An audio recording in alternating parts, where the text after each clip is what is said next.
বন্ধুরা আজকের অঙ্ক ক্লাসে যেই কোশ্চেনগুলো করব এই প্রতিটি কোশ্চেনই তোমাদের upcoming food SI clerkship miscellaneous এর সঙ্গে সঙ্গে তোমাদের ডাব্লিউবিপির এক্সাম বলো বা তোমাদের এসএসসি জিডি এক্সাম বলো প্রতিটি এক্সামের জন্য কিন্তু মোস্ট ইম্পর্টেন্ট। তো ক্লাসটা মন দিয়ে শেষ পর্যন্ত দেখতে থাকো এবং চ্যানেলে প্রথমবার ভিজিট করলে অবশ্যই ভিডিওকে একটি লাইক করে দেবে, চ্যানেলকে সাবস্ক্রাইব করা না থাকলে অবশ্যই সাবস্ক্রাইব করে নেবে। ফার্স্ট কোশ্চেন অন স্ক্রিনে তোমরা দেখতে পাচ্ছ এখানে যে আমাদের ফ্র্যাকশন দেওয়া আছে কিছু, এই ফ্র্যাকশনের আমাদের কি ক্ষুদ্রতম কোনটি সেটি ফাইন্ড আউট করতে হবে। তো কিভাবে করবে এখানে দেখো যে একটা করতে পারো কোনাকুনি গুণ করে করতে পারো, কিন্তু দেখো নিচের নাম্বারগুলো যেহেতু বড় বড় আছে, তো নাম্বার বড় বড় থাকলে বলি তোমাদের কোনাকুনি গুণ না করে, কারণ কোনাকুনি গুণ করতে গেলে বড় বড় নাম্বার আসবে। তার থেকে যেটা আছে এখানে ইজি হয়ে যায় ডিফারেন্স জুড়ে নেই আমরা। প্রথমত আমি লিখে নিচ্ছি এখানে কী কী দেওয়া আছে। 8/15, তারপর আছে আমাদের 14/33, 7/13 এবং 11/13। কী করবো এখানে ডিফারেন্স নেব, আমরা ডিফারেন্স নেব উপরেরটা এবং নিচেরটা। উপরের লব যা আছে তাই থাকবে, হর আমাদেরকে উপরের এবং নিচের বিয়োগফল হবে। তো উপর এবং নিচের যদি আমরা এখানে বিয়োগফল নিই তাহলে এটা আলটিমেটলি কত আসবে এখানে 7। পরেরটাতে কত আসছে 14 ডিভাইড বাই আসবে আমাদের এখানে বিয়োগ করলে এটা কত আসছে 19। এই তারপর এখানে 7 ডিভাইড বাই কত আসছে আমাদের এখানে, এই দুটোর মধ্যে ডিফারেন্স 6। এরপরে আমাদের এখানে 11 ডিফারেন্স আসবে আমাদের 2। এবারে দেখো এখানে যে সবগুলোই দেখতে পাচ্ছ যে 1-এর কাছাকাছি। এটা দিয়ে এটাকে যদি ভাগ করি তাহলে 1-এর কাছাকাছি, এটা যেটা আছে এটা দিয়ে এটাকে যদি ভাগ করি তো এখানে কি আসবে 1 পয়েন্ট সামথিং আসবে। ঠিক এটা দিয়ে এটাকে যদি ভাগ করি তাহলে এটাও আসবে 1 পয়েন্ট সামথিং, এবং এটা দিয়ে এটাকে ভাগ করলে তো 5 পয়েন্ট সামথিং চলে আসবে, 5 পয়েন্ট সামথিং আসবে। কিন্তু এখানে দেখো 19 দিয়ে যেটা আছে আমরা 14কে ভাগ করতে পারবো না। প্রথমেই আমাদেরকে কী নিতে হবে, ডেসিমেল নিতে হবে। প্রথমে পয়েন্ট আসবে, প্রথমেই পয়েন্ট এসে যাবে। তো প্রথমেই যদি পয়েন্ট এসে যায় 0.0 বা 0.1 দিয়ে শুরু হচ্ছে, কিছু না কিছু একটা হবে। তো এখানে তাহলে এদের মধ্যে কোনটি ছোট তোমরাই বলো। যেখানে এগুলো আসছে 1, একটাতে দুটো আসছে 1, একটা আসছে 5, আর একটা শুরু হচ্ছে পয়েন্ট দিয়ে। তাহলে এদের মধ্যে ছোট কোনটাই বলতে পারি আমি, অবশ্যই এই যেটা আছে এই ফ্র্যাকশনটা আমাদের এখানে ছোট। অথবা এখান থেকে যদি আরও একবার তোমরা এখান থেকে যদি করতে যাও, দেখো এখান থেকে এটাকে এক্স্যাক্টলি 1 টাইমস ভাগ যাবে, এটাকে অন্তত এক্স্যাক্টলি 1 টাইম ভাগ যাবে, এটা এক্স্যাক্টলি যেটা আছে 5 টাইম অন্তত ভাগ যাবে। কিন্তু এটা যেটা আছে এক্স্যাক্টলি একবারও ভাগ যাবে না। এক্স্যাক্টলি কি একবার ভাগ করা যাবে, একবারও ভাগ করা যাবে না। তার মানে কি এগুলো যেগুলো আছে কোনো না কোনোভাবে যেটা আছে এগুলোর থেকে অবশ্যই বড়। তো এখানে শুধু আমাদের বড়ই ফাইন্ড আউট করতে বলা হয়েছে। তো এখানে অ্যান্সার কী হয়ে যাবে আমাদের অপশন এ 14/33। অনেক টাইমে এখানে যদি বলা হতো যে অ্যাসেন্ডিং অর্ডারে সাজাও, মানে এখানে অ্যাসেন্ডিং বা ডিসেন্ডিং অর্ডারে সাজাও, তাহলে কিন্তু আর তখন এইভাবে করলে পারতে, কারণ এখানে দুটো 1 এসছে, দুটোর ভ্যালু কি এসছে 1 এসছে। তখন আবার এখানে আবার কোনাকুনি গুণ করতে পারো, এখানে এসে আবার কোনাকুনি একটু আমরা যেটা আছে সিম্পলিফাই করে নিয়েছি হালকা মতো করে, তারপর যেটা আছে এখানে এসে আবার কোনাকুনি গুণ করো, তাহলে হয়ে যাবে। তো এখানে অ্যান্সার কী হবে আমাদের অপশন এ বন্ধুরা এখান থেকে সঠিক উত্তর। আশা করি বুঝতে পেরেছো, কোনো ডাউট থাকলে অবশ্যই কমেন্ট করে জানাবে। নেক্সট দেখো, ক্ষুদ্রতম সেই সংখ্যাটি নির্ণয় করো যাকে 16, 24 এবং 36 দ্বারা ভাগ করলে যথাক্রমে তোমাদের 6, 14 এবং 26 ভাগশেষ থাকবে। তোমাদের কি করতে হবে, প্রথমত যেটা আছে 16, 24 এবং 36-এর লসাগু বের করতে হবে। তো এখানে 2 দিয়ে যদি দিই 8 দুগুণ 16, 12 দুগুণ 24, 18 দুগুণ 36। আবার যদি 2 দিয়ে দিই 4 দুগুণ 8, 6 দুগুণ 12, 9 দুগুণ 18। আবার যদি 2 দিয়ে দিই 2 দুগুণ 4, 3 দুগুণ 6, 9 9-এর মতো থাকলো। এরপর আবার যদি আমরা 3 দিয়ে দিই তাহলে 2 2-এর মতো, 3 1-কে 3, 3 3-কে 9। এবার সবগুলো গুণ করো, 3 দুগুণ 6, 3 6 18, 18 দুগুণ 36, 36 দুগুণ 72, 72 দুগুণ 144। সর্বপ্রথম 144টা কী এলো বলো তো, 144টা সেই ক্ষুদ্রতম সংখ্যাটি যেই সংখ্যাটি 16 দিয়ে ভাগ যাবে, 24 দিয়ে ভাগ যাবে এবং 36 দিয়ে ভাগ যাবে। কিন্তু এইখানে আবার কি বলা হয়েছে যে প্রতি ক্ষেত্রে যথাক্রমে এখানে 6, 14 এবং 26 যাতে ভাগশেষ থাকে। এবার দেখো এই যে 6, 14 এবং 26 যে ভাগশেষগুলো আছে, এই 6 এবং 16-এর মধ্যে ডিফারেন্স মানে বিয়োগফল 10, 14 এবং 24-এর মধ্যে বিয়োগফল কত 10, ঠিক এখানে 36 এবং 26-এর মধ্যে বিয়োগফল কত 10।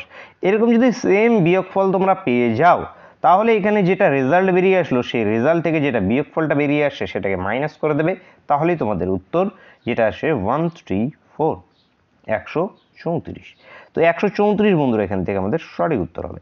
অ্যান্সার হবে অপশন সি। অপশন সি এখান থেকে আমাদের সঠিক উত্তর। নেক্সট কোশ্চিন চলে আসবে, যখন অনেক টাইমে কি থাকে যে একই ভাগ শেষ থাকবে, একই হয়তো 5 ভাগ শেষ থাকবে, তখন কি করতে হয়, যখন একই কথাটা উল্লেখ থাকে তখন আমরা কি যোগ করি, সেটি মাথায় রাখবে। নেক্সট কোশ্চিন চলে আসবো। নেক্সট হচ্ছে a/b যদি 2/3 হয়, b/c যদি 4/5 হয়, তাহলে এখানে a+b বাই আছে b+c এর মান কত সেটি ফাইন্ড আউট করতে হবে। তো এখানে কি করবে, যে ইকুয়েশনটা দেওয়া আছে a+b বাই আছে b+c, এই ইকুয়েশনটাকে যেটা আছে উপরে b দিয়ে ভাগ করো, নিচে b দিয়ে ভাগ করো, তাহলে আলটিমেটলি কি চলে আসবে বলো তো, a/b+1 এবং নিচেরটা চলে আসবে কি 1+c/b। এবার মান বসাও শুধু, a/b এর মান কত, এখানে যে দেখো 2/3, তাহলে এখানে 2/3 প্লাস 1 উপরে, এর নিচে কি 1 প্লাস, এখানে c/b এর কিন্তু মান নেই, এই যে আছে কি আমাদের b/c এর মান, তার মানে এই মানটা কি উল্টে লিখতে হবে আমাদের, তার মানে আসবে কত 5/4। তাহলে এটাকে যদি আমরা সিম্পলিফাই করি তাহলে উপরে চলে আসবে আমাদের এখানে 5/3, এই নিচেরটা আমি পুরো উপরে তুলে দিচ্ছি একবারে গুণ করে, তাহলে উপরে চলে আসবে কত 4/9। তাহলে এটাকে সলভ করলে 4×5 = 20 এবং নিচে 3 লং 27, 20/27, 20/27 বন্ধুরা অ্যান্সার হবে। অ্যান্সার হবে অপশন এ। অপশন এ বন্ধুরা এখান থেকে সঠিক উত্তর।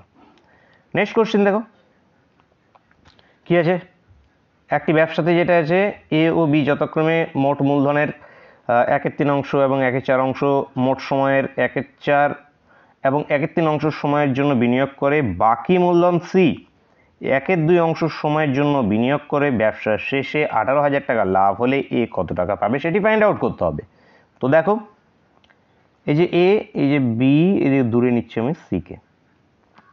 তো ব্যবসায় আমাদের কি হয়ে থাকে, এটা আমাদের কি প্রথমে বের করবো, আমরা লাভের অনুপাত বের করবো। লাভের অনুপাত তো আমাদের কি হয়, মূলধন ইন্টু টাইম।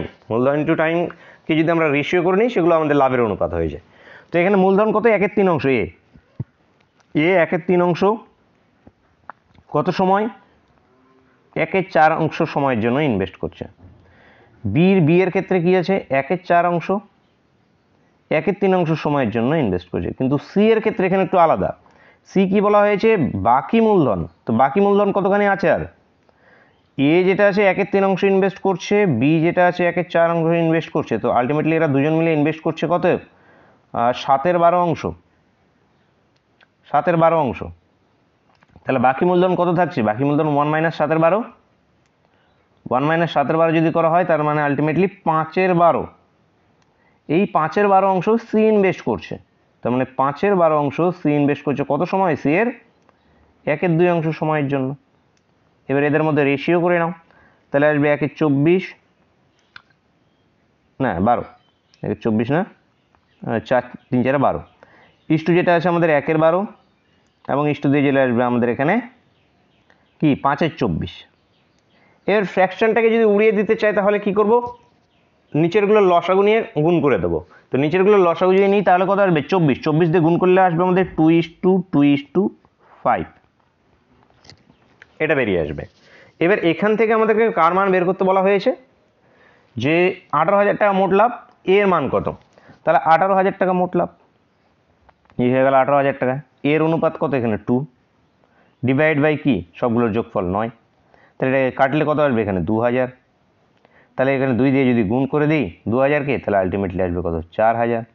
তো 4,000 টাকা বন্ধুরা এখানে উত্তর হবে। উত্তর হবে অপশন এ। অপশন এ বন্ধুরা এখানে সঠিক উত্তর। নেক্সট চলো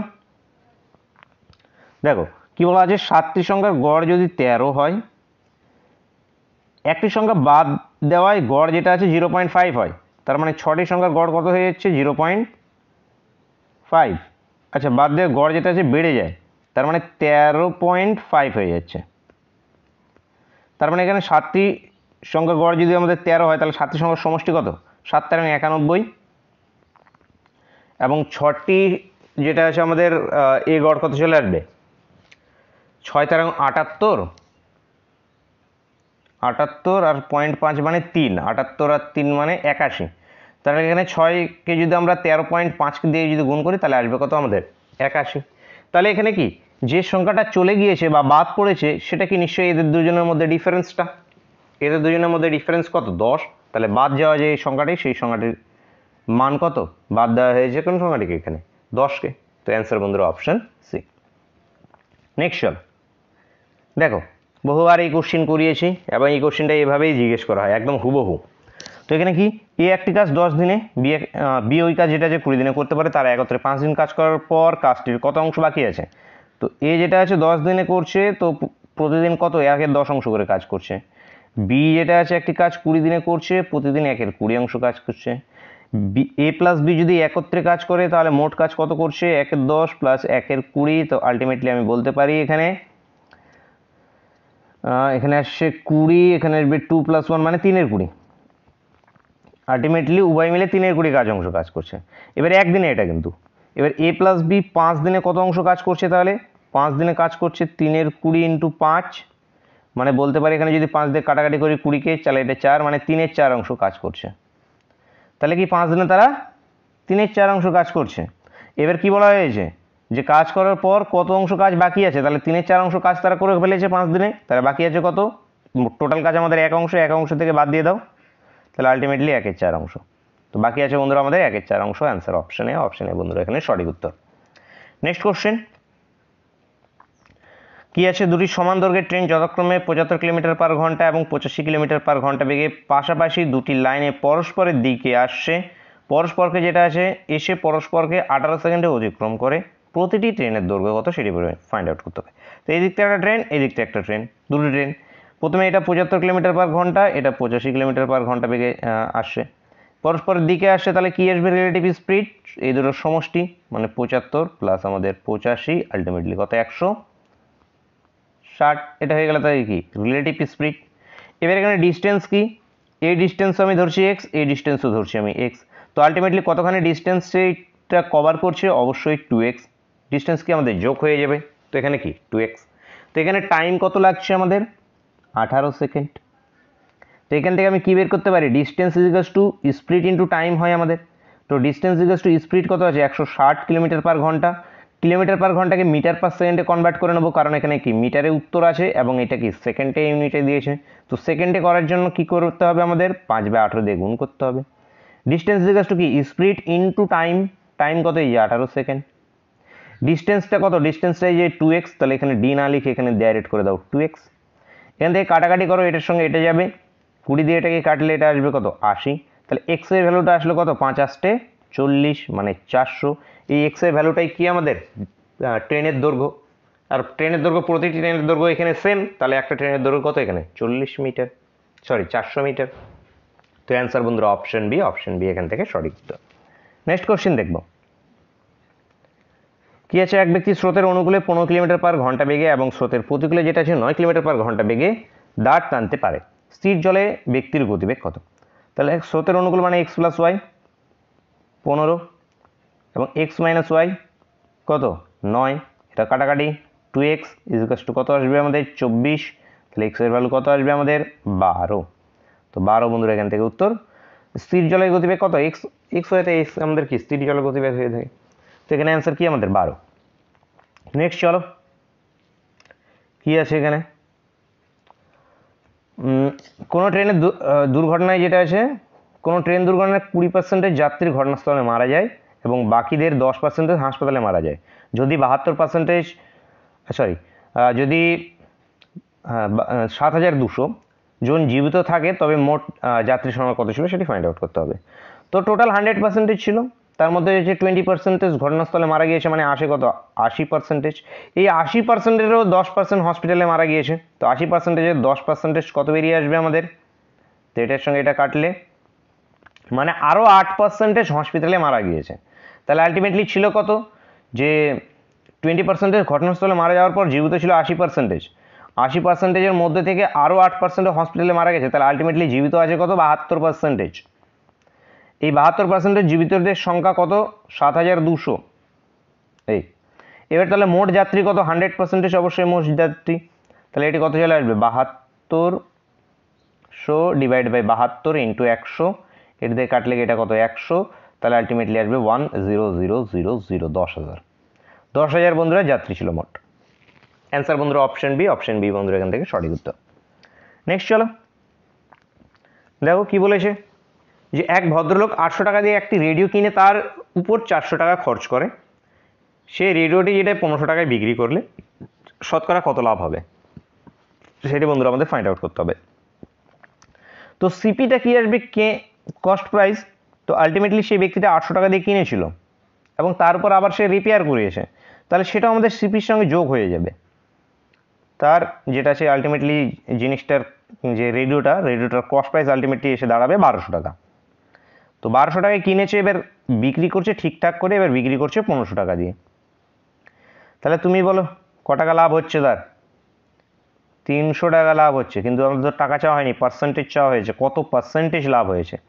তো এখানে পার্সেন্টেজ সবসময় আমাদের কার উপরে বেরিয়ে আসে, কস্ট প্রাইস কেনা দামের উপরে। তো এখান থেকে 1200 ডিভাইড ইন্টু হয়ে যাবে আমাদের একটা 100। তো এটার সঙ্গে এটা গেল, 3 দিয়ে কাটলে 3 4 12, 4 দিয়ে 100 হয়ে কাটলে 4 পজিশন 100, তার মানে 25%, 25% বন্ধুরা তার লাভ হয়েছে। অ্যান্সার হয়ে যাবে অপশন সি। অপশন সি বন্ধুরা এখানে আমাদের সঠিক উত্তর। নেক্সট চলো, নেক্সট কোশ্চেন আছে ক্লাসের শেষ কোশ্চেন এবং তোমাদের জন্য হোমওয়ার্কের কোশ্চেন। সকলে এটি কমেন্ট করে জানাবে যে এর কারেক্ট অ্যান্সার কী বেরিয়ে আসবে। কি বলা আছে এখানে, বার্ষিক 5% হারে কত বছরে 1100 টাকার সমৃদ্ধি মূল যেটা আছে আমাদের 1320 টাকা হবে। সমৃদ্ধি মূল মানে সরল সুদ। তো এখানে যেটা আছে আমাদের 1300 সুদ আসল আর কি, সুদ আসল। তো এটা যেটা আছে 1320 হবে। তো কত হচ্ছে 7, 5 নাকি 3 নাকি 4 বছরে, সেটি সকলেই অবশ্যই কমেন্ট করে জানাবে। তো বন্ধুরা দেখা হচ্ছে নেক্সট ক্লাসে। Thank you for watching.